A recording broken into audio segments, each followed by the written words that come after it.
Aujourd'hui, c'est la fin du rush, ça veut dire c'est l'écroulement. L'écrouchement. Bon, moi j'avais envie de parler d'un article que j'aime vraiment bien, éventuellement le lisant. Alors il est un peu long, mais on va voir ce qu'on en fait. Mais l'article est quand même. En fait, il est dans un bouquin que je trouve pas dans ma bibliothèque. Ça fait 1h30 que je cherche. Donc on va faire avec la version pirate. Je vous donne de toute façon les références. Enfin, la version pirate ou la version pirate. Et puis on va faire du mieux qu'on peut. Cet article, c'est le très fameux, parce qu'en fait, moi, voilà, je réfléchis à un point de départ, plaisir visuel et cinéma narratif par Laura Mulvey. C'est dans ce fameux article qu'a été théorisé pour la première fois, me semble-t-il en tout cas, tel qu'on le dit habituellement, la notion de male gaze. Alors le male gaze, c'est ce qu'on appelle traditionnellement maintenant, enfin en tout cas voilà, dans les discours médiatiques actuels, le male gaze c'est le regard masculin, c'est-à-dire ce n'est pas le regard d'un homme ou des hommes, c'est un peu plus subtil que ça, et donc c'est pas inintéressant de revenir là-dessus. Moi j'avais entendu parler du male gaze grâce à Anne-Charlotte Husson et à son blog féministe, elle avait fait une review, hein, enfin elle fait partie des introductrices du concept en France pour la nouvelle génération ou voilà, des nouvelles diffuseuses. On trouve ces idées-là avec les mythes sur le viol chez Noémie Renard dans Pour en finir avec la culture du viol et, et sur son blog Antisexisme. Mais plus globalement, là, il s'agit de voir comment Mulvey, en 75, parle des choses assez différemment. Alors Mulvey, elle est venue en France, moi je l'ai raté. Le bouquin est chez Mimesis, globalement c'est quand même vraiment le seul article que j'ai vraiment bossé. Et bien sûr, donc celle qui a repopularisé ou donné une nouvelle médiatisation au concept, c'est Iris Bray, dans sa conceptualisation d'un female gaze, alors qui n'est pas évidemment l'équivalent féminin, hein, c'est un autre positionnement. Et puis après, il y a moi, bien en dessous, avec le feminist gaze que l'on voit ici. Voilà. Donc, on va le faire à l'ordi. Plaisir visuel et cinéma narratif par Laura Mulvey, en traduction, hein, parce que moi je suis quand même pas très bonne en anglais. C'est donc publié en 75 dans le numéro 16 d'une revue britannique qui s'appelle Screen, écran donc, hein. Et c'est voilà, considéré comme l'article fondateur des études féministes du cinéma. Il a eu des traductions partielles, alors avant l'édition, et donc là en fait moi c'est la traduction de Débordement, je sais plus de quelle période, en tout cas voilà, là voilà, j'ai un PDF ici en ligne. Et bon, en tout cas, voilà, il a amené énormément de choses. Il a amené également de nouvelles lectures de Laura Mulvey elle-même. Mais moi, j'aime bien revenir aux origines. Et en tout cas, il a une certaine efficacité, même si je ne suis pas d'accord avec tout. Donc, on va continuer ce qui devient peut-être la spécialité de cette chaîne, c'est à savoir, on parle de texte théorique et puis on commente au fur et à mesure. Donc, l'idée, c'est de voir comment les films sont structurés par un inconscient, parce qu'on va être dans une approche psychanalytique qui est celui de la société patriarcale. Voilà. Et donc Mulvey fait appel à Freud et à Lacan. Donc ça, ce sont des concepts qui ne sont par exemple pas repris par Laura Mulvey, qui ne sont pas repris par moi-même, etc. Donc voilà, je vais voir ce que je peux en dire au fur et à mesure. Introduction à un usage psychanalytique, un usage politique de la psychanalyse. Ça commence très mal. Cet article entend faire usage de la psychanalyse et donc on va rappeler que la psychanalyse aujourd'hui, n'est déjà pas considérée comme une science à l'époque, mais en même temps, l'établissement de la scientificité par quelqu'un comme Karl Popper est fait pour exclure la psychanalyse. Alors, les usages antérieurs des critères de scientificité, je pense à des trucs qu'on va trouver chez Claude Bernard, etc., vont globalement, dès le XIXe siècle, reposer sur l'expérimentation, ce qui signifie qu'on fonde les critères de scientificité sur les sciences naturelles et notamment physiques. Ça veut dire pas sur les mathématiques qui ne sont pas concrètes. Les mathématiques, c'est abstrait. Après, c'est employé. Après, parfois, on dit que les mathématiques sont un langage, etc., voire une propédeutique à la philosophie, pour montrer la dimension métaphysique, finalement, des mathématiques. Et purement aussi logique, puisqu'on a un postulat de conclusion, hein, c'est le système hypothético-déductif des mathématiques, mais plein de monde le dira bien mieux que moi. Mais voilà, on va quand même garder ça en tête, mais la psychanalyse n'entre pas dans le champ de la scientificité. Et ça amène des choses qui peuvent être chouettes et plein de choses qui ne sont pas chouettes. En tout cas, c'est la discipline qui est sollicitée par Laura Mulvey et elle s'en explique dans cette introduction.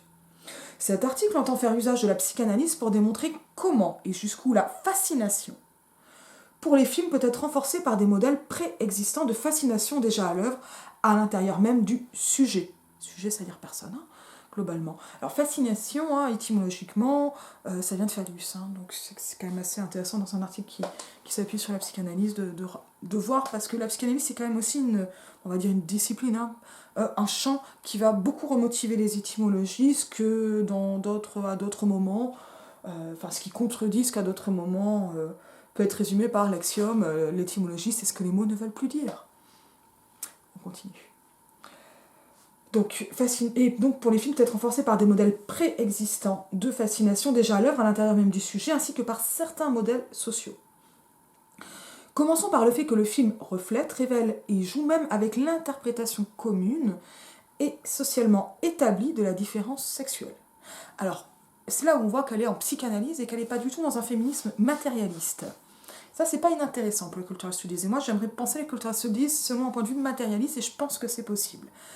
Matérialiste, ça veut dire que, et ça fera vraiment que je fasse un jour cette vidéo sur l'idéologie allemande, mais on reprend de Karl Marx, mais on reprend cette idée que l'idéologie dominante est l'idéologie des dominants, puisque c'est eux qui ont les moyens de production, notamment des discours qui vont être hégémoniques. Et c'est de plus en plus vrai dans un phénomène de mondialisation, par exemple, même si Internet permet des décentralisations qu'on est en train de perdre avec les algorithmes des GAFAM. C'est ça que ça veut dire. Et donc c'est pour ça que c'est aussi très important d'avoir un Internet décentralisé. En plus du fait qu'on ne peut pas éteindre comme ça d'un seul coup l'interrupteur. Bon, là, moi je crois qu'on est en train de perdre, il faut continuer à lutter. Bon, ça, alors elle parle pas d'Internet, mais je trouve ça intéressant de le voir. Les cultural studies, elles viennent plutôt d'articles comme ceux de Laura Mulvey, et qui vont quand même donner une certaine existence au discours culturel, et donc c'est pas illogique qu'il y ait une psychanalyse des discours culturels, comme il y a chez Renan une psychologie de ces espèces d'êtres, alors qui chez lui vont répondre à des lois naturelles, mais que sont les produits de l'esprit humain, les langues, les religions, les cultures, etc. C'est un peu ça qui est en train de se passer. Et moi, en fait, voilà, là déjà, je vais le voir d'une façon très différente, parce que je ne parlerai pas de différence sexuelle, qui en fait est assez essentialiste, mais moi, je parlerai plutôt de rôles sociaux, dans une optique matérialiste, et ces rôles sociaux, en fait, pour rappeler qu'il n'y a pas le féminin, le masculin, mais il y a un discours qui va instituer du féminin, qui est toujours en fait le nom du subordonné, enfin, un des noms des êtres subordonnés, et une des raisons de subordonner des êtres. Alors quand j'ai une des raisons, j'ai tort. En fait, on a une subordination pour une exploitation qui est ensuite justifiée, plutôt a posteriori quand on est dans une optique matérialiste. C'est pour cela que Christine Delphi dit que le genre précède le sexe. Alors avec quelque chose qui est quand même très questionnant et qu'il faut garder de façon questionnante et problématisée en permanence, à savoir que quand on dit le genre précède le sexe, finalement c'est que la construction sociale précède non pas la biologie, mais précède le discours qui va instituer des caractéristiques comme des différenciations anatomiques qui va constituer des êtres anatomiques. C'est-à-dire qu'en fait un discours, une réalité sociale va précéder le discours biologique. Et non pas la culture précède la nature. Vous voyez, c'est quand même plus subtil. Alors, commençons par le fait que le film reflète, révèle et joue même avec l'interprétation commune, donc l'espèce de doxa, et socialement établie de la différence sexuelle qui contrôle les images, l'érotisation du regard. Il est utile de se rappeler ce que le cinéma fut, comment sa magie a pu opérer, en même temps que l'on s'efforcera d'élaborer une théorie qui défie ce cinéma du passé. Donc en fait, l'idée de Mulvey, c'est analysons ce qui se passe, ça va nous dire quelque chose à la société, puisque le cinéma est un produit de la société, et qu'il est en même temps un discours sur la société, et dans le même temps, il modèle la société. Voilà. Donc en fait, elle prend en compte ces espèces de rétroaction des discours culturels sur la culture elle-même. La théorie psychanalytique est donc tout à fait appropriée ici en tant qu'arme politique permettant de démontrer la façon dont la société patriarcale a structuré la forme du film de cinéma. Donc en fait, la théorie psychanalytique, ça va être des savoirs et une façon de les mobiliser. Mais c'est pas une idéologie comme je vais le prendre parce qu'en fait là on va plutôt être sur une méthode et pas sur un discours global sur l'ensemble. Mais il va y avoir une espèce de politisation de la psychanalyse, c'est-à-dire que la psychanalyse c'est ce qui va être dans son optique un révélateur de ses rôles sociaux et de ses discours culturels qu'on peut avoir notamment dans les films pour comprendre le plaisir spécifique du cinéma et en même temps comment on va avoir une reproduction en fait, que les différenciations sexuées, en fait, la subordination qui est à l'origine des différents rôles sociaux, se retrouve donc dans le cinéma et dans le fait même que le cinéma fonctionne.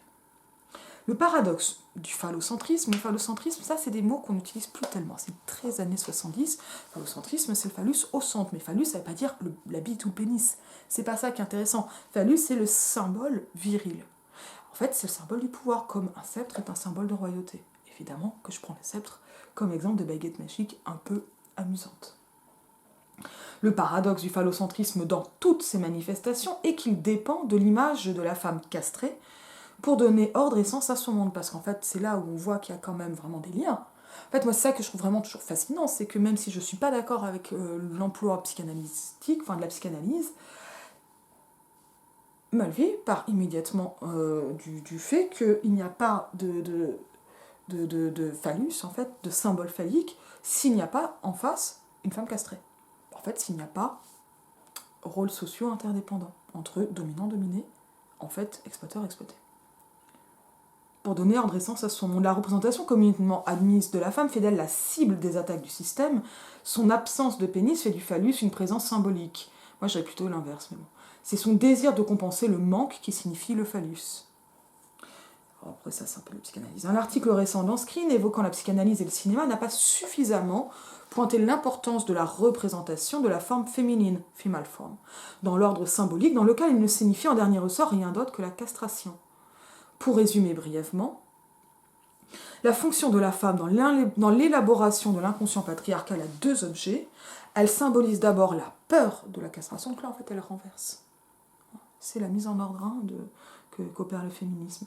Elle symbolise d'abord la peur de la castration par son absence réelle de pénis, ce qui par là même l'amène à élever son enfant conformément à cette symbolique. Cette fonction remplie, elle n'en a plus d'autre, elle n'a plus de fonction dans le monde des lois et du langage, sauf en tant que souvenir, qui oscille entre le souvenir de l'accomplissement maternel et le souvenir du manque. Alors voilà, ça c'est vraiment les théories psychanalytiques, c'est résumé. Moi j'ai quand même toujours un peu de mal avec ces concepts, c'est-à-dire que je ne les comprends pas complètement. Voilà. Donc on va aller un peu vite pour aller vers ce qui moi m'intéresse ou même. Comment, quand elle parle de cinéma, quoi. Mais évidemment que si elle parle de psychanalyse, elle a besoin de rappeler un peu ces choses-là, l'article précédent, etc. Donc en fait, là, elle va montrer déjà une interprétation de la psychanalyse qui est quand même un peu plus vénère que les interprétations plus communes.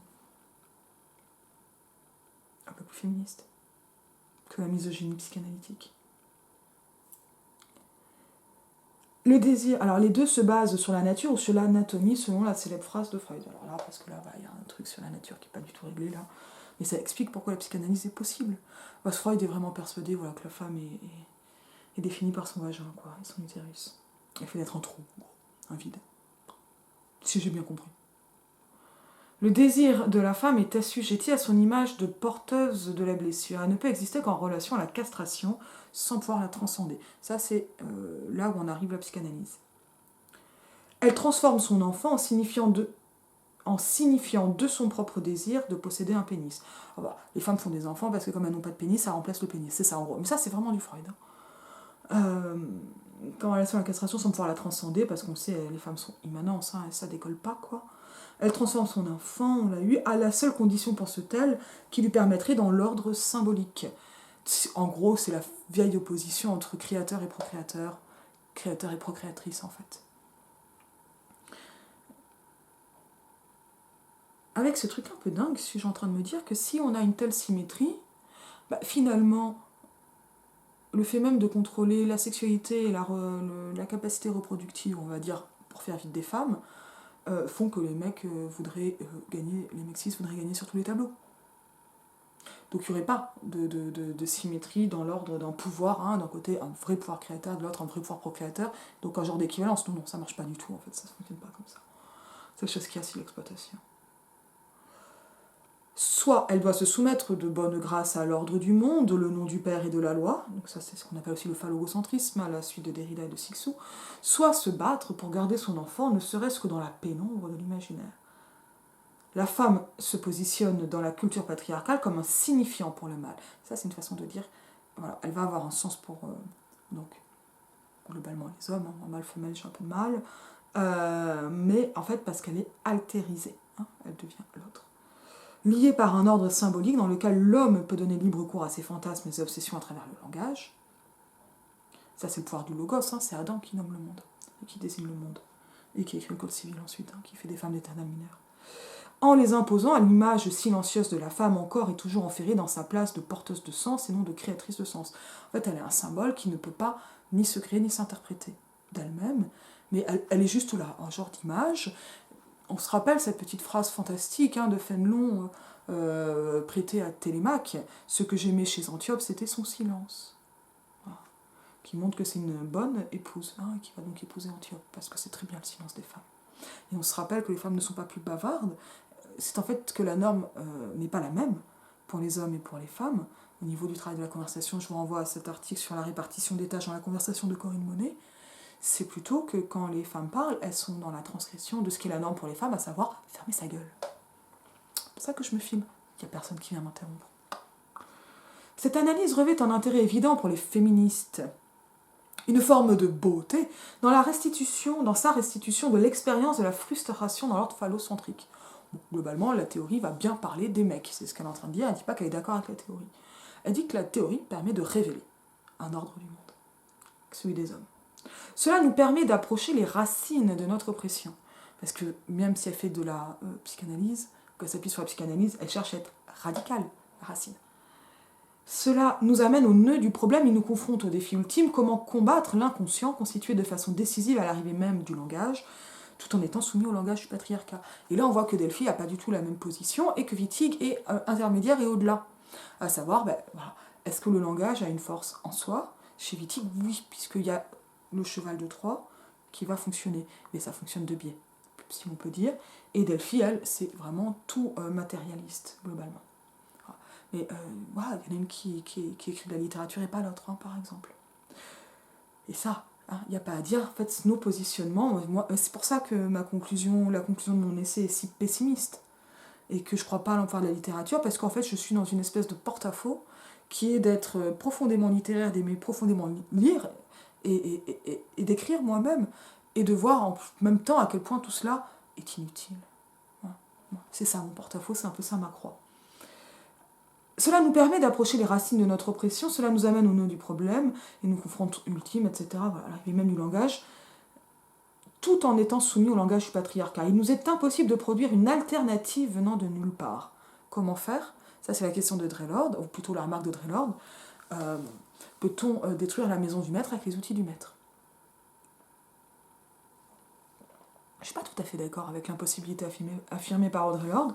En tout cas, ça pose une impasse linguistique, qui est celle de Wittgenstein, en fait, et de la philosophie du langage. Voilà. Donc, mais nous pouvons commencer à instituer une rupture en analysant le patriarcat avec les outils qu'il fournit. Donc c'est l'inverse d'Audre Lorde. Parmi lesquels la psychanalyse, qui, si elle n'est pas le seul, n'en demeure pas moins un des plus importants.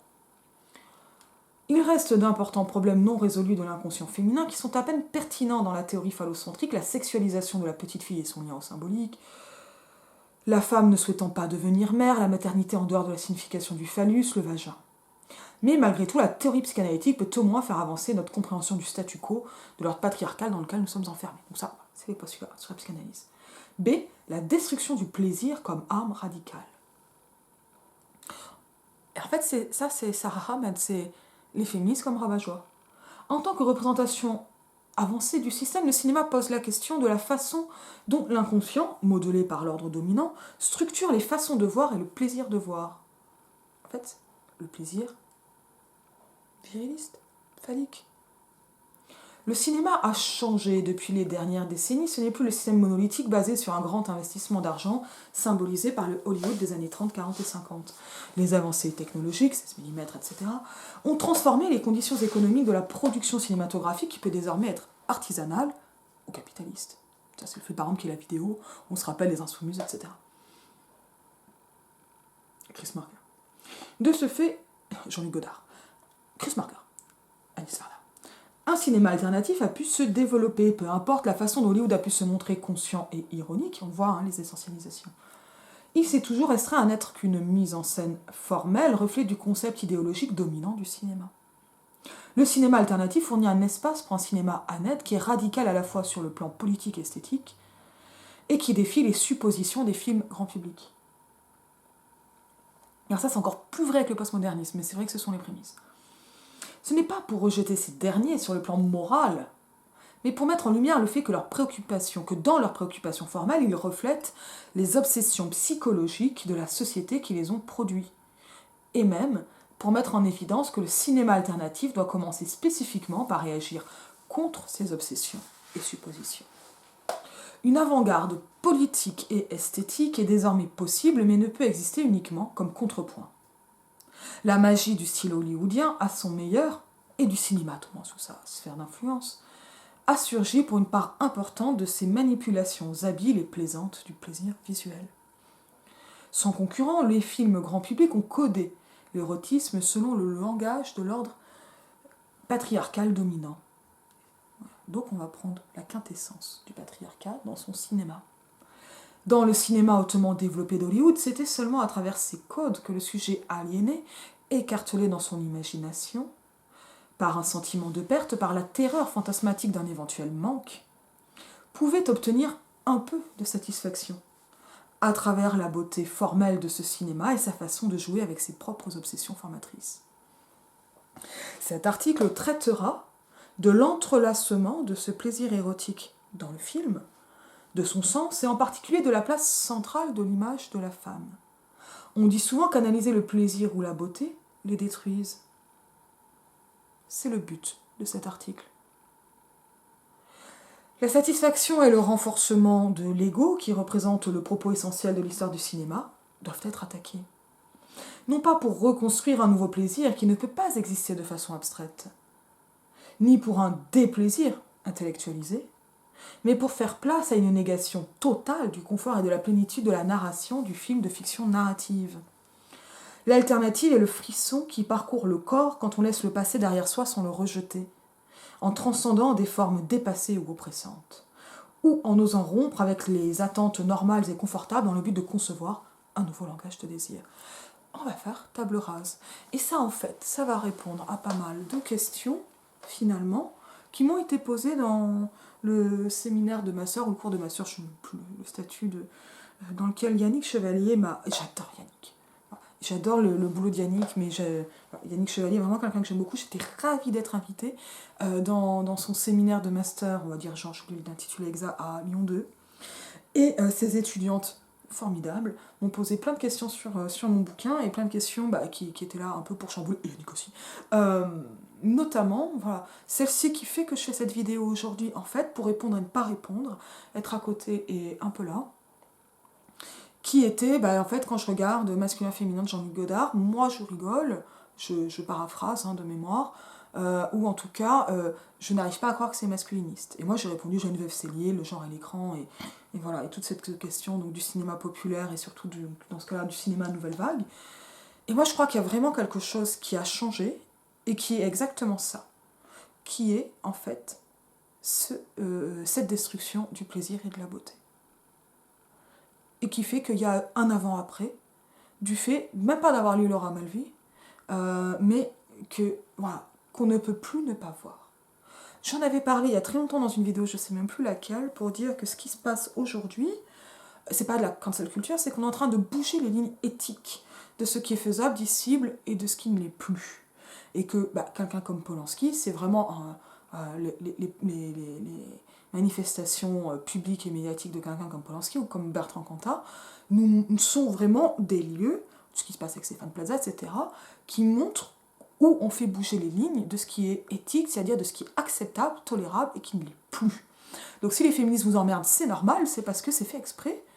Et donc, c'est-à-dire qu'en fait, si vous vous dites, supposons, vous n'êtes pas féministe, et vous vous dites, oh là là, elles nous font chier, on peut plus rien dire, en fait, ce que ça veut dire, c'est que oui, elles sont en train de lutter pour que cela, on ne puisse plus le dire, ou qu'on ne puisse plus le dire au moins de façon consensuelle.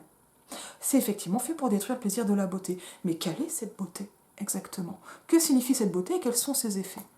C'est ça, toute la question de Mulvey.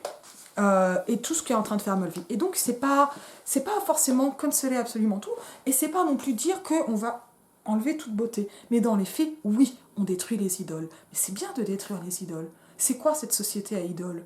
C'est une société où on vous en fume. Il y a un moment où, voilà, et la question du genre, ou du féminin, ou du féministe, ben c'est ça moi, qui m'intéresse, et bien là, elle va toujours être une question qui permet de dire quels sont les rapports concrets au monde. C'est-à-dire finalement, que représente le cinéma et qu'est-ce que cela fait au monde? Cela nous présente, on va le voir, hein, l'objectification des femmes, pas seulement la sexualisation, l'objectification des femmes, comme quelque chose de désirable et devant désiré par les femmes elles-mêmes. La suite de Laura Mulvey, Sandra Dworkin. C'est woman hating, la haine des femmes, là je l'ai pas ici, je l'ai pas fini, c'est pornographie, c'est notre sang, etc. Bon, c'est ça qui est logique. Voilà. Ou c'est Kate Millett. Voilà. C'est ce genre de choses qui se passent ensuite. Alors après, on va être d'accord ou pas avec les conclusions politiques anti-Dworkin, c'est-à-dire que Dworkin, elle est anti-pornographie. Moi, je suis plutôt d'accord avec ça. Voilà. Mais parce qu'en fait, j'ai du mal à croire qu'on peut détruire la maison du maître avec les outils du maître, et qu'on peut faire une pornographie qui va... éthique, oui, ça j'y crois, sans problème. Que ce soit Jackie Michel qui fasse une pornographie éthique, je n'y crois pas. En revanche, je vous renvoie à la vidéo de Gregory Simpson sur machin de verre, là, et à celle de Léo.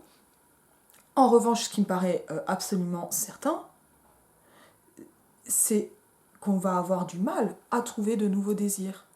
Et c'est ça, enfin, quels sont les nouveaux langages de désir qui sont non patriarcaux et qui en fait ne reposent pas sur l'objectification, la violence et l'humiliation des femmes. Ou de l'autre. Finalement, je veux dire, moi je m'en fous. C'est pas que je veux qu'on n'humilie pas les femmes et que je suis d'accord pour qu'on humilie les autres. C'est que je me demande pourquoi le désir passe par ces objectifs de destruction. Voilà.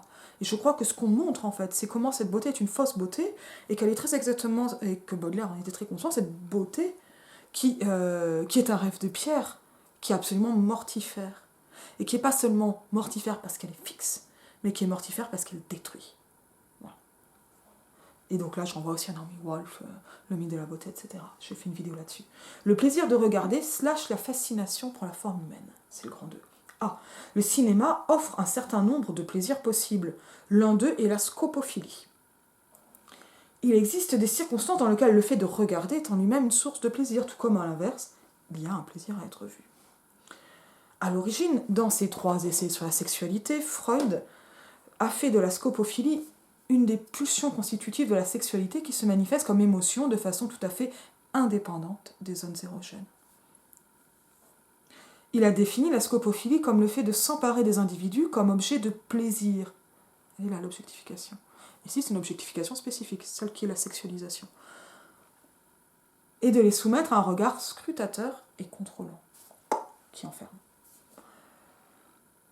Ces principaux exemples concernent le voyeurisme des enfants, leur désir de voir et de s'approcher du privé et de l'interdit, leur curiosité sur les parties intimes des autres enfants, sur la présence ou l'absence du pénis, et rétrospectivement sur la scène primitive, qui est donc celle du coït parental. Dans cette analyse, la scopophilie est essentiellement active. C'est le regard qui va chercher. Plus tard, dans Pulsion et Destin des pulsions, Freud approfondira cette théorie de la scopophilie la reliant à l'auto-érotisme prégénital, selon lequel le plaisir du regard est transféré à un autre individu par analogie. Il y a une proximité ici entre la pulsion, donc l'instinct, et son développement dans une forme narcissique. Alors, je comprends dans les grandes lignes, j'en fais rien. Bien que la pulsion soit modifiée par d'autres facteurs, mais je trouve qu'une des choses qui est intéressante aussi, c'est voilà, moi je suis pas pro-psychanalyse, mais j'ai du mal à me dire que tout est à jeter dans la psychanalyse, notamment, voilà, est-ce qu'il peut ou non y avoir une psychanalyse féministe? En tout cas, je suis un peu en ambivalence là-dessus. Et je pense que de toute façon, on peut trouver des choses extraordinaires dans des textes psychanalytiques, mais qu'on va pas du tout trouver des choses extraordinaires dans toute la psychanalyse. En gros. Voilà. Et là, voilà, il y a plein de choses qui fonctionnent très bien avec, je sais pas moi, les analyses de Delphi, ou de Wittig, ou de Dworkin, ou d'autres. Alors, Dworkin, pas complètement matérialiste, hein, mais c'est ça aussi qui est intéressant. Bien que la pulsion soit modifiée par d'autres facteurs, en particulier la construction de l'ego, donc globalement du sujet, hein, mais c'est plus compliqué, elle continue à exister comme fondement érotique lorsque l'individu s'empare d'autrui comme objet de plaisir. À l'extrême, cela peut se transformer en perversion, donc ça c'est tout un vocabulaire qui a bougé, mais voilà, qui a un sens assez spécifique, mais en fait globalement la perversion c'est quand même quand il va y avoir un dérèglement du coït procréatif. Ce qui ne veut pas dire que dans l'optique de Freud on ne fait l'amour que pour faire des bébés.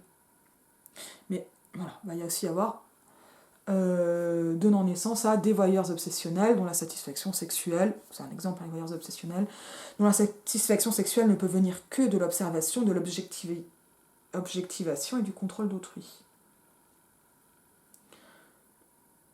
Au premier regard, le cinéma semblerait éloigné du monde inconnu de l'observation clandestine d'une victime non consciente et sans volonté.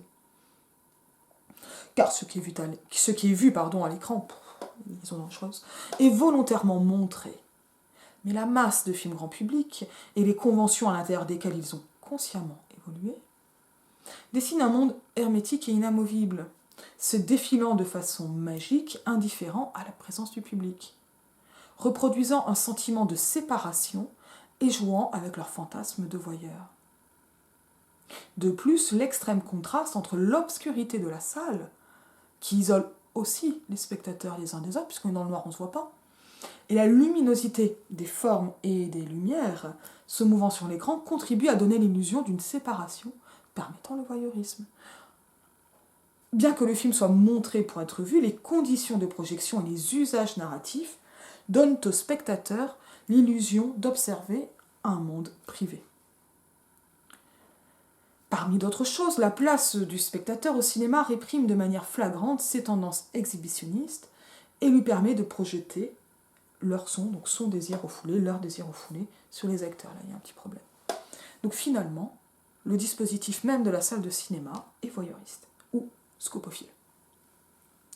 B. Le cinéma satisfait le désir primordial d'un spectacle procurant du plaisir, mais il va aussi plus loin en développant la scopophilie dans son aspect narcissique. Les usages des films grand public attirent l'attention sur la forme humaine. Les échelles de plan, l'espace et les histoires sont toutes centrées sur l'homme, l'être humain. Ici, la curiosité et le désir de voir s'entremêlent avec la fascination pour la ressemblance et l'identification. Et c'est là qu'arrive le narcissisme.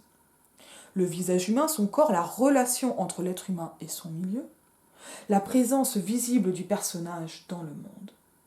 Jacques Lacan a souligné à quel point le moment où l'enfant se reconnaît dans le miroir, donc c'est le stade du miroir, est crucial pour la constitution de l'ego.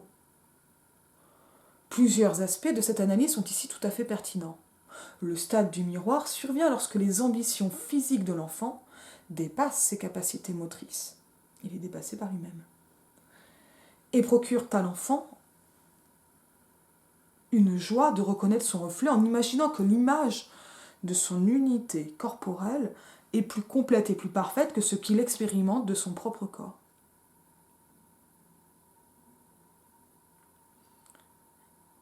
La reconnaissance se trouve ainsi recouverte par une méconnaissance ou reconnaissance illusoire. L'image reconnue est perçue comme le corps réfléchi du soi, mais la méconnaissance, qui en fait quelque chose de supérieur, projette ce corps hors de lui-même comme un jeu idéal. C'est une identification secondaire. Chez l'enfant, ce stade du miroir précède l'acquisition du langage. Le point important de cet article réside dans le fait que c'est de l'image que se forme la matrice de l'imaginaire. En fait, boum, la conséquence, c'est sur l'imaginaire. De la reconnaissance / non-reconnaissance et de l'identification. Et de là, la première ébauche du jeu, de la subjectivité. C'est le moment où une fascination ancienne pour l'observation, du visage de la mère par exemple, se heurte aux prémices de la conscience de soi. C'est de là que naît la longue relation amour-haine entre l'image et l'image de soi qui s'est exprimée si intensément dans les films et qui a trouvé une si enthousiaste reconnaissance du public. Mis à part quelques vagues reconnaissances entre l'écran et le miroir, le cadrage, de l'homme dans son environnement, par exemple, le cinéma engendre des phénomènes de fascination assez forts pour provoquer temporairement une perte du moi, en même temps qu'un renforcement de l'ego. Donc on s'oublie, mais ça nous renforce. Le fait d'oublier un monde que le moi a finalement réussi à percevoir, j'oublie qui je suis, où j'étais, d'où je viens, renvoie à ce stade pré-subjectif de la reconnaissance de l'image de soi. Donc ça joue sur des phénomènes très primitifs. En même temps, le cinéma s'est distingué en produisant des moi idéaux, s'exprimant de façon privilégiée avec, dans le star system, les stars occupant à la fois l'écran et l'histoire exprimant en même temps un processus de ressemblance et de différence. Ce qui est glamour se faisant passer pour étant ordinaire. Puisqu'en fait, c'est un monde qui est littéralement pas. Qui va être vraiment support à un fantasme, puisque il est mieux. Il est fait pour être mieux. Et on vous montre le glamour comme de l'ordinaire. C. Les paragraphes précédents ont révélé deux aspects contradictoires du plaisir de voir / regarder dans une situation cinématographique conventionnelle. Le premier, scopophilique, provient du plaisir de se servir par le regard d'une autre personne comme objet sexuel. Donc en fait, quand on regarde un film, on va avoir un genre de relation sexuelle avec les personnages fantasmés. En fait, ça va amener du plaisir érotique parce qu'on va regarder l'autre comme un objet sexuel. Et ça, c'est ça qui sera déjà sexuel. Le deuxième, développé à travers le narcissisme et la constitution du jeu, vient de l'identification à l'image vue. Donc on voit qu'il y a dans le film un sujet et un objet qui vont renforcer, soit en tant que sujet, ayant des relations avec des objets. En effet, en termes filmiques, l'un implique une séparation de l'identité érotique du sujet avec l'objet à l'écran, scopophilie active, l'autre requiert une identification du sujet avec l'objet à l'écran, à travers la fascination qu'éprouve le spectateur pour son semblable qu'il reconnaît. Donc au cinéma, tu te reconnais, tu vois ton semblable, et donc ça te renforce toi. Le premier aspect est une fonction des pulsions sexuelles, le second de la libido du moi. Pour Freud, cette dichotomie était cruciale. Bien qu'il ait considéré que les deux aspects interagissent et se recouvrent, la tension entre les pulsions instinctives et l'autoconservation continue à créer une polarisation dramatique en termes de plaisir. Les deux sont des structures formatives, des mécanismes sans signification. Ils n'ont pas de sens en eux-mêmes. Il faut leur adjoindre une signification. Donc c'est des formes sans sens.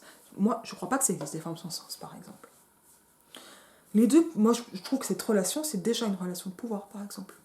Les deux poursuivent des buts dont l'indifférence à la réalité perceptive, créant l'idée imagée et érotique du monde, qui forme la perception du sujet et crée une parodie de la réalité empirique.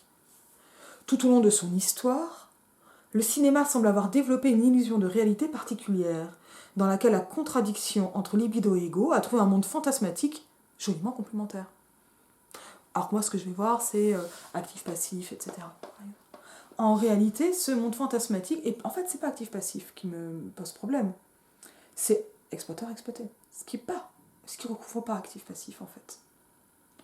En réalité, ce monde fantasmatique de l'écran est soumis aux lois qui le produisent.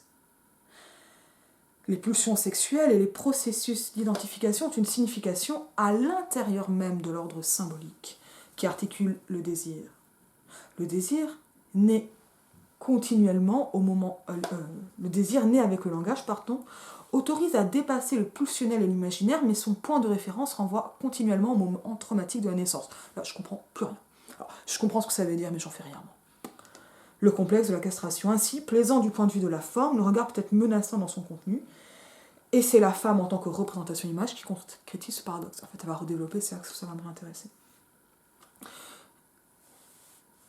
Dans cette seconde partie, sur notre découpage, je ne sais plus quel découpage Laura Mulvey poursuit son analyse de la manière dont la figure féminine est construite pour les regards des personnages et des spectateurs masculins, en prenant comme exemple quelques cinéastes classiques, Hitchcock, Von Sternberg, Hawks, Preminger. C'est très intéressant d'avoir ces espèces de guidages de la revue Débordement, me semble-t-il, pour montrer en fait que c'est un discours, ce sont des façons de développer et d'écrire qui ne sont plus situées comme compréhensibles.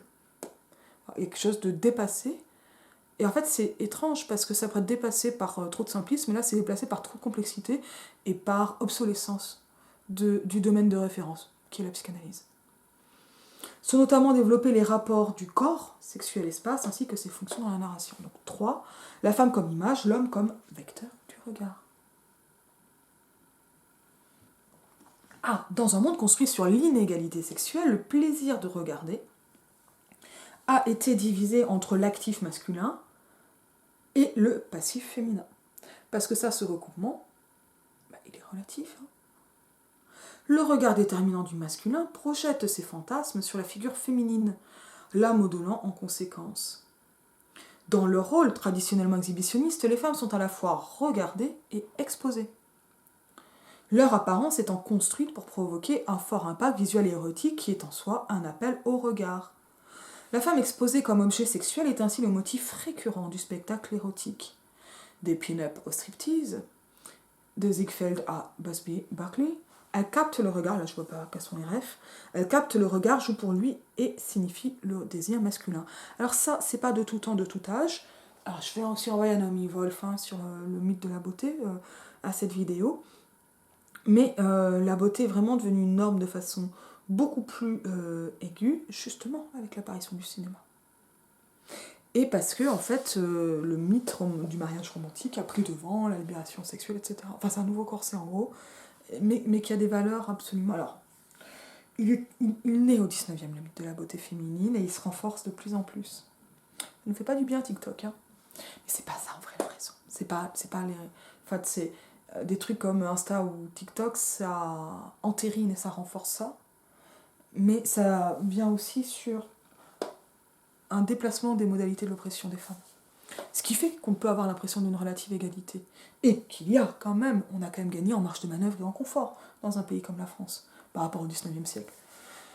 Mais vous inquiétez pas, de manière commune, et les femmes pas engagées, elles se sentaient comme relativement à leur place au 19e. Une fois qu'elles étaient nées comme ça, pas celles qui ont perdu, type Madame de Staël. Elle capte le regard, joue pour lui et signifie le désir masculin. Le cinéma grand public a habilement combiné le spectacle et la narration. Notons cependant à quel point les numéros chantés et dansés brisent le flux de la diégèse. Alors, moi je dirais qu'une bonne comédie musicale, c'est justement celle qui intègre les numéros à la diégèse. Jacques Demy. La présence de la femme est donc un élément indispensable du spectacle dans les films narratifs classiques, et pourtant son impact visuel tend à empêcher le bon déroulement de l'histoire, à geler l'action en moment de contemplation érotique. En gros, quand tu bandes, il n'y a pas d'histoire. Il n'y a plus d'histoire, il ne se passe plus rien. Tu bandes. Voilà. Et donc la femme, elle va avoir ce truc de... elle n'a pas de rôle narratif, elle est là pour être belle, pour que tu bandes. Et donc, déjà, il y a ce paradoxe sur histoire-désir. Je le dis de façon super grossière, mais je pense que comme ça, on comprend mieux. Et là, on commence sur des parties de l'article qui m'intéressent plus. La présence de la femme est donc un élément indispensable, donc ça on l'a dit. Cette présence étrangère doit en conséquence être intégrée à la narration. Comme Butticher le remarque, je le prononce probablement mal, ce qui compte c'est ce que l'héroïne provoque, plutôt ce qu'elle représente. C'est elle, ou plus exactement l'amour ou la peur qu'elle inspire au héros, ou encore ce qu'il ressent pour elle, qui va le faire agir. Donc la femme trophée, la femme quête, etc. Bon ben voilà, ça doit être une jolie petite pin-up. En elle-même, la femme n'a pas la moindre importance. Une tendance récente dans les films narratifs a été d'évacuer complètement ce problème, d'où le développement de ce que Molly Haskell a appelé le film de potes, le body movie, dans lequel l'homo-érotisme des figures masculines principales peut porter l'histoire sans distraction. Là, ils sont entre eux, ils sont tranquilles, il n'y a pas de meuf pour les embêter. C'est le fameux...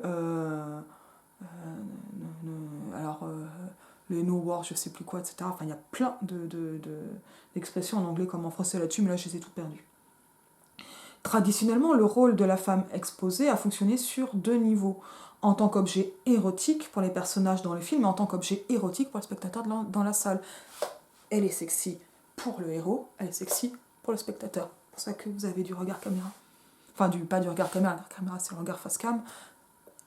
Ça. Mais, on va le boucher, c'est plus drôle. Mais que vous avez les mouvements, là, les gros plans seins, machin, etc. On va reparler des gros plans normalement, si je me souviens bien.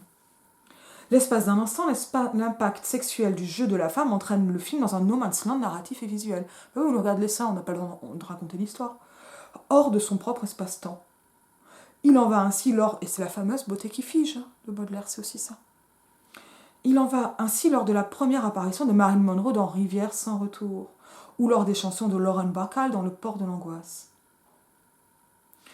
Globalement, c'est le loup qui s'arrête.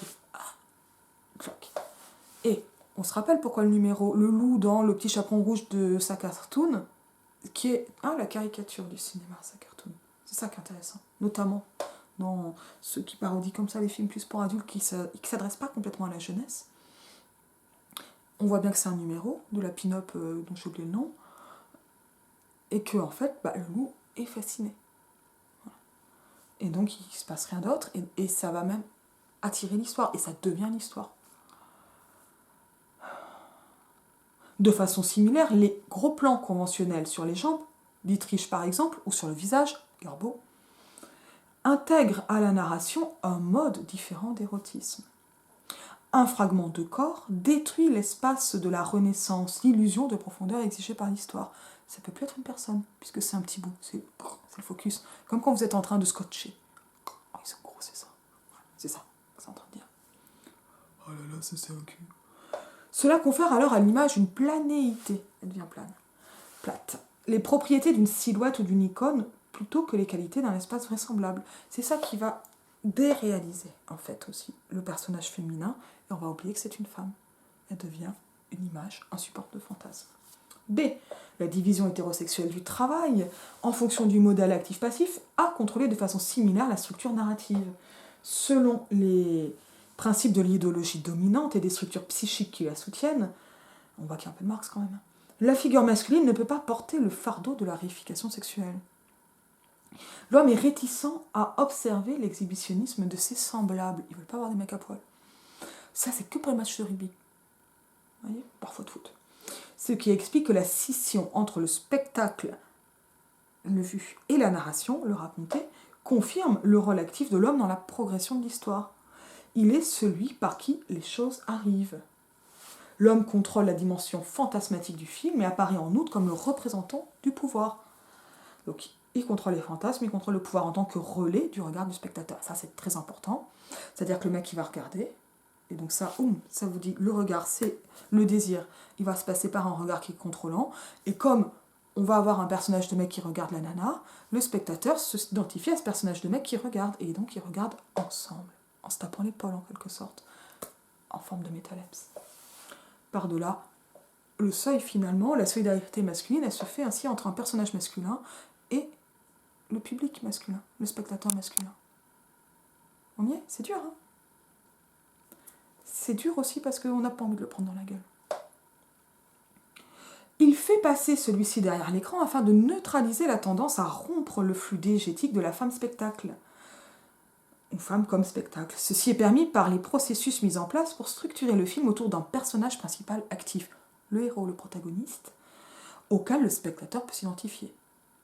Alors là, moi je trouve qu'elle est un peu au niveau chrono et logique inverse, parce que ça c'est ce qu'on a déjà dans les épopées et tout ça. Un mec au départ. Et donc finalement, en reprenant ces structures de récit, Campbell, etc., tout est déjà prêt et tout explose, comme les chocs à pic. Comme le spectateur s'identifie au protagoniste masculin, il projette son regard sur celui de son semblable, son substitut à l'écran, de sorte que le pouvoir du héros, en ce qu'il contrôle les événements, coïncide avec le pouvoir actif du regard érotique. En fait, désirer, ça devient pouvoir.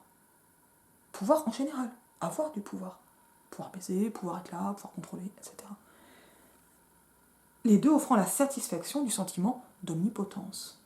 Ainsi, une star masculine de cinéma n'est pas séduisante parce qu'elle est l'objet érotisé du regard. Franchement, Humphrey Bogart à côté de Lauren Bacall, c'est pas ça. Et d'une certaine façon, c'est justement parce qu'il est vachement moins bien qu'il peut être une figure de pouvoir. Et moi, je veux dire, je suis frappée dans les films des années, on va dire 30 à 50, encore un peu 60, par ce schéma d'une femme très sexy, très sexualisée, qui va chercher le mec et le mec fait semblant de pas désirer. Alors qu'il est vachement moins bien. On a quand même ça avec Audrey Hepburn, avec Bacall, etc. Enfin, c'est quand même un motif assez récurrent. Je pense à dans Charade, je crois qu'on a ça, souvent, voilà. Et en mode comédie un peu légère. Comédie d'humiliation des femmes, souvent. Moi, j'adore ces films. Mais on va pas se leurrer.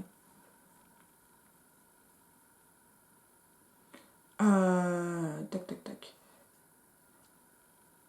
Parce qu'elle possède les mêmes caractéristiques que l'ego idéalisé, plus parfait, plus complet, plus puissant, construit lors du stade du miroir. Donc en fait, le personnage masculin au cinéma, il est là pour être le jeu idéal du spectateur masculin. Et cela comme dans le stade du miroir. Le personnage peut agir et contrôler les événements mieux que le sujet spectateur, tout comme le reflet dans le miroir contrôlait mieux la coordination motrice. À l'opposé de l'icône féminine, la figure du mâle actif l'ego idéal du processus d'identification, exige un espace tridimensionnel correspondant à celui du stade du miroir évoqué supra, durant lequel le sujet aliéné intériorise sa propre représentation de cette existence imaginaire. C'est un homme dans un paysage. Alors, finalement, la femme va être plane, elle devient iconique parce qu'elle est juste en fait un support du désir, alors que l'homme va rester tridimensionnel, il va rester dans le paysage, parce qu'en fait son existence, elle se déploie. Et donc il a besoin des 3 dimensions de l'espace. Ici, la fonction du film consiste à reproduire aussi précisément que possible les conditions soi-disant naturelles de la perception. La technologie de la caméra, en particulier la profondeur de champ, et les mouvements de celle-ci, déterminés par l'action du héros, parce qu'en fait la caméra va épouser le regard du personnage, ou être un genre de relais de ça, combiné à un montage transparent, dicté par l'exigence du réalisme. On se rappelle que Brecht, c'est aussi très intéressant, Brecht, tout le cinéma à la Potemkin, à la Eisenstein, tente à brouiller les limites spatiales de l'écran. Le héros est libre de commander la scène, une scène d'illusion spatiale dans laquelle il est le point d'articulation du regard et le créateur de l'action. Donc en fait, elle dit des évidences. Elle dit qu'au cinéma, on a une illusion de réalité. Tout ça, ça a été construit dans l'histoire du cinéma. Parce que la caméra n'est pas extérieure, mais va suivre et le regard et l'action d'un personnage, qui donc lui-même va se mouvoir. C. Les paragraphes A et B, donc les 2 précédents, ont exposé la tension existant entre un mode de représentation de la femme dans les films et les conventions s'appliquant à la diégèse. Chacun est associé à un regard. Celui du spectateur en relation scopophilique directe avec la forme féminine, exposée pour son plaisir, et connotant les fantasmes masculins, on pourrait ajouter hétérosexuel, et celui du spectateur fasciné par l'image de son semblable replacé dans un espace d'une naturalité illusoire, à travers laquelle il contrôle et possède la femme depuis l'intérieur de la diégèse. Cette tension et le balancement d'un regard à l'autre peut en lui-même faire l'objet d'un article. Ainsi, dans Seuls les anges ont des ailes et Le port de l'angoisse, le film s'ouvre sur une femme-objet combinant le regard du spectateur et de tous les protagonistes masculins de l'histoire. Elle est isolée, glamour, exposée, sexualisée. Moi, je veux qu'on rajoute fragilisée. Mais alors que l'histoire avance, elle tombe amoureuse du personnage principal et devient sa propriété. Perdant ainsi son glamour manifeste, sa sexualité omniprésente, ses attributs de showgirl, son érotisme est alors soumis à la seule star masculine. On passe de l'appropriation publique à l'appropriation privée. Par un processus d'identification au héros, à travers une participation à son pouvoir, le spectateur peut alors la posséder aussi, puisqu'on se rappelle, le protagoniste masculin est le relais pour que le public masculin s'identifie. Alors là, je fatigue un peu. Mais en termes psychanalytiques, un problème plus profond émerge de la figure féminine. Elle évoque une chose autour de laquelle le regard tourne continuellement sans jamais être avoué. Son manque de pénis, impliquant la peur de la castration, entraînant elle-même le déplaisir. En fait, elle fait peur. En fin de compte, la présence de la femme signifie la différence sexuelle, l'absence de pénis comme élément visuel déterminant, la preuve matérielle sur laquelle est basé le complexe de la castration, essentiel pour entrer dans l'organisation symbolique et la loi du père. Psychanalyse pure. Ainsi, la femme comme icône, exposée au regard au plaisir de l'homme, instance active du regard, menace toujours de rappeler l'angoisse à laquelle elle renvoyait originellement. L'inconscient masculin a 2 voies d'échappatoire à cette peur de la castration, soit en essayant de reconstituer le trauma originel, en enquêtant sur la femme, en essayant d'en percer le mystère, les films noirs, qui sera contrebalancé par la dévaluation, la punition ou le sauvetage de l'objet coupable. C'est la voie typique choisie par les héros des films noirs. Voilà, j'ai lu l'article il y a très longtemps, j'ai quand même compris, même si je l'ai oublié. Ou le déni total de la castration par la substitution d'un objet fétiche ou détournement de la figure représentée elle-même en objet fétiche, de manière à la rendre plus rassurante que dangereuse. D'où la surévaluation et le culte de la star féminine. Ce dernier moyen, la scopophilie fétichiste, construit la beauté physique de l'objet et en fait une satisfaction en soi. En fait, elle est tellement glamourisée qu'elle n'existe plus. Le premier moyen, le voyeurisme, renvoie au contraire au sadisme. Le plaisir est lié à l'affirmation d'une culpabilité, immédiatement associée à la castration. Alors, on va aussi à l'affirmation d'un contrôle et la soumission de la coupable à la punition ou à l'indulgence. C'est-à-dire, en fait, que si elle n'est pas punie, c'est juste parce qu'on ne veut pas la punir, parce que le protagoniste décide d'être indulgent, pas parce qu'elle ne le mérite pas. Et donc, en fait, la victime deviendra coupable. C'est ça que ça veut dire. Ce côté sadique colle parfaitement à la narration. Le sadisme exige une histoire qui va donc inventer. Il compte sur les rebondissements, un changement provoqué chez un tiers, dans une opposition entre la force et la volonté, la victoire et la défaite, tout cela devant se situer dans une narration linéaire comprenant un début et une fin. De son côté, la scopophilie fétichiste peut exister en dehors du temps linéaire car la pulsion érotique se concentre uniquement sur le regard. Ces contradictions et ambiguïtés peuvent être illustrées plus simplement par les travaux de Hitchcock et von Sternberg, ceux-ci ayant placé la question du regard au centre de la plupart de leurs films. Hitchcock est le plus complexe car il utilise les deux mécanismes. Le travail de von Sternberg, pour sa part, fournit de nombreux exemples de scopophilie fétichiste.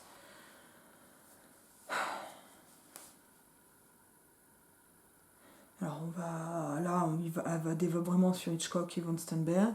Von Sternberg, fétiche ultime, Hitchcock parlant du voyeurisme, elle va, si je me souviens bien, notamment parler de Fenêtre sur cour, qui est vraiment un film sur le voyeurisme et qui montre le voyeurisme, et dans lequel le voyeurisme permet même la résolution de l'enquête, de découvrir le crime et globalement de l'enquête. Voilà. Et donc, donc chez Hitchcock, la beauté de la femme comme objet et l'espace de l'écran fusionnent, alors ça c'est vraiment ce qu'on va trouver dans Vertigo. Et notamment avec les tableaux, comme indice et générateur de pertes. L'indice, voilà, donc sur le chignon, et donc sur cette femme, cette scène extraordinaire où Grace Kelly, il me semble, saute dans la baie de San Francisco, ce qui est une manière de fusionner avec l'image. Elle n'est plus que son image, elle n'est plus que le fantasme, et tout le film montre comment le personnage est à la recherche d'une image de femme qui n'est jamais cette femme, et comment il voit une image plutôt qu'une femme. C'est tout le cinéma de Hitchcock. Pour les blondes de Hitchcock, pas pour... il y a des personnages secondaires beaucoup plus normaux chez Hitchcock, mais qui sont toujours dévalorisés. Finalement, la seule valorisation, elle est mortifère chez Hitchcock, comme elle est mortifère pour les héroïnes du romantisme. Donc, voilà, je saute des passages parce que c'est quand même déjà très long. Mais puis moi, c'est Hitchcock qui m'intéresse. Chez Hitchcock, au contraire, le héros voit très précisément ce que le spectateur voit. Et ça, c'est toujours volontaire, par une forme de réalisme un peu forcené. On est aussi du côté de l'exploitation, de ce qu'on appelle la focalisation interne en narratologie, mais voilà, de ce regard spectateur. Donc, qu'est-ce qu'il ne voit pas, qu'est-ce qui est hors champ, qu'est-ce qui est de l'ordre de l'illusion, comment le tromper. Voilà, tout ce que je vais développer un peu sur Fenêtre sur cour. Et avec une façon, donc, dans ces cas... Dans les films que nous évoquerons ici, la fascination pour l'image à travers l'érotisme scopophilique est ainsi prise comme sujet du film. Donc c'est extrêmement méta, donc extrêmement amusant, important, intéressant, révélateur à étudier. Un exemple, Sueur froide, ce qu'on appelle aussi Vertigo, Pas de printemps pour Manny, Fenêtre sur cour. Alors est-ce que je vais plus loin dans le détail? Je pense que je vais pas trop y aller, là je le prends un peu en diagonale, parce que bon, voilà, ça me semble déjà pas mal.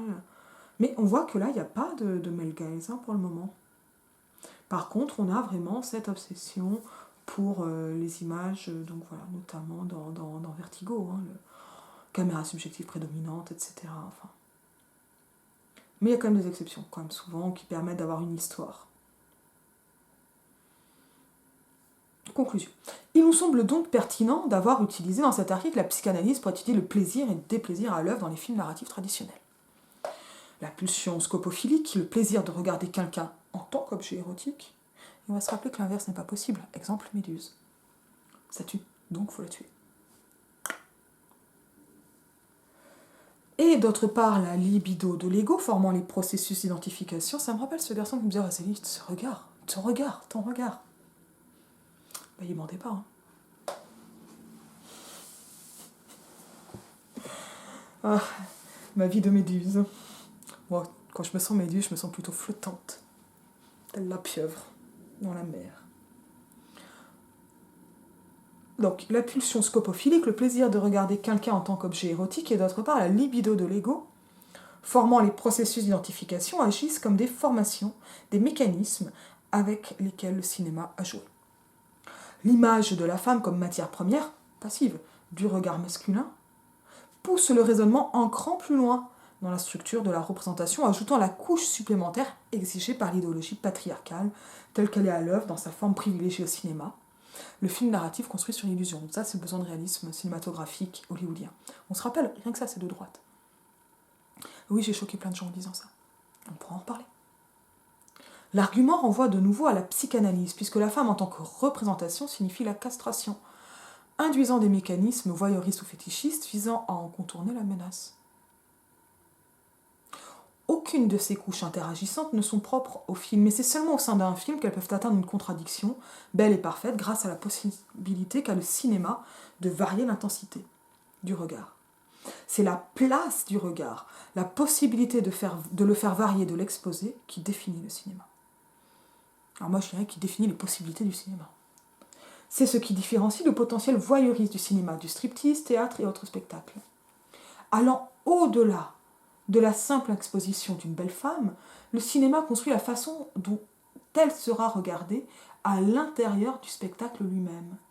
Jouant de la tension entre le film comme contrôle du temps, montage, narration et de l'espace, montage, changement des lieux, les codes du cinéma créent un regard, un monde, un objet, et par là même une illusion propre à susciter le désir.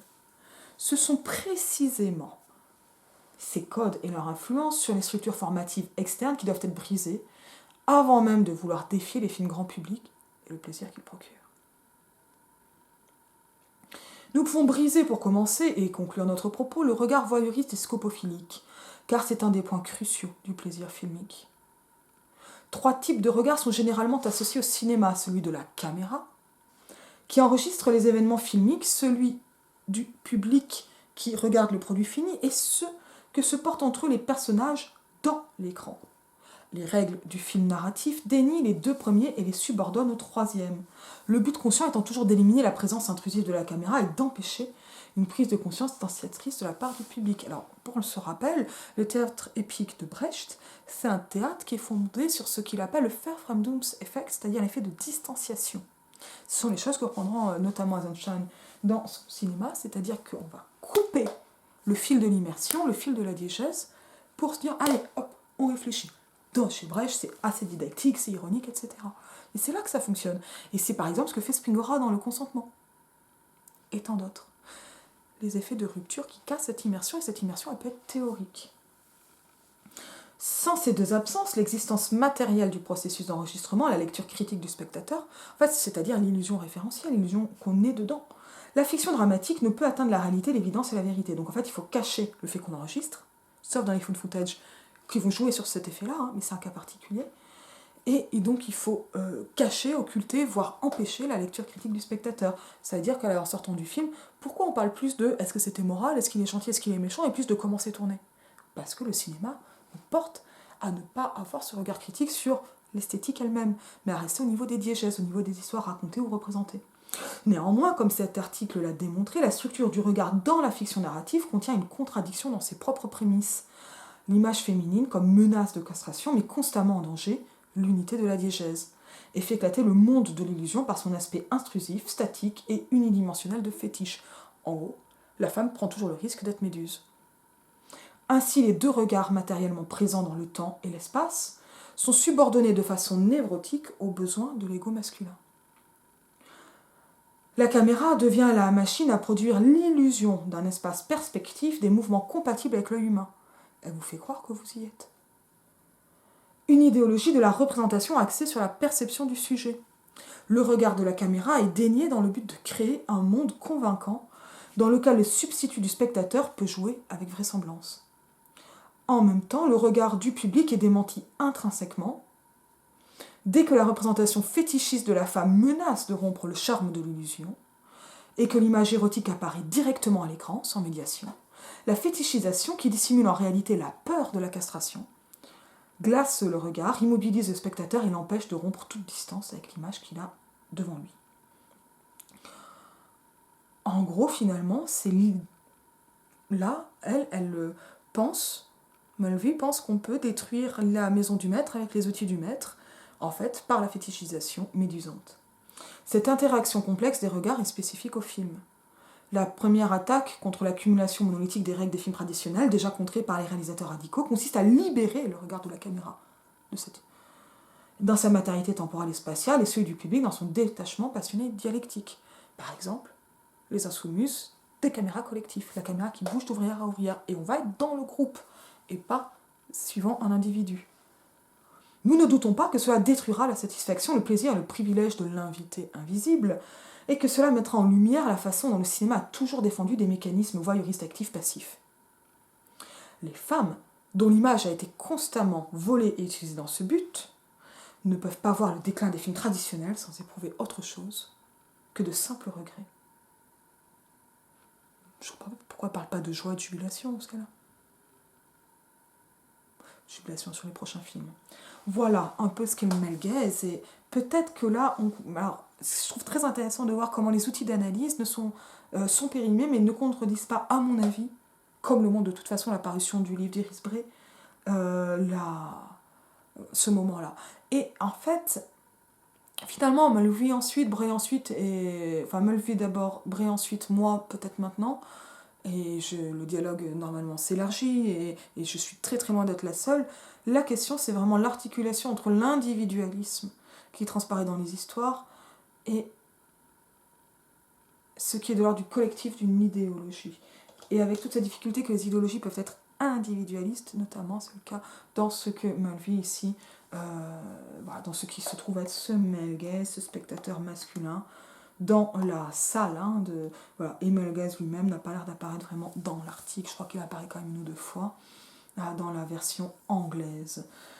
C'est un peu ça, c'est un peu de ça que je viens, oui voilà, il apparaît regard masculin actif, etc.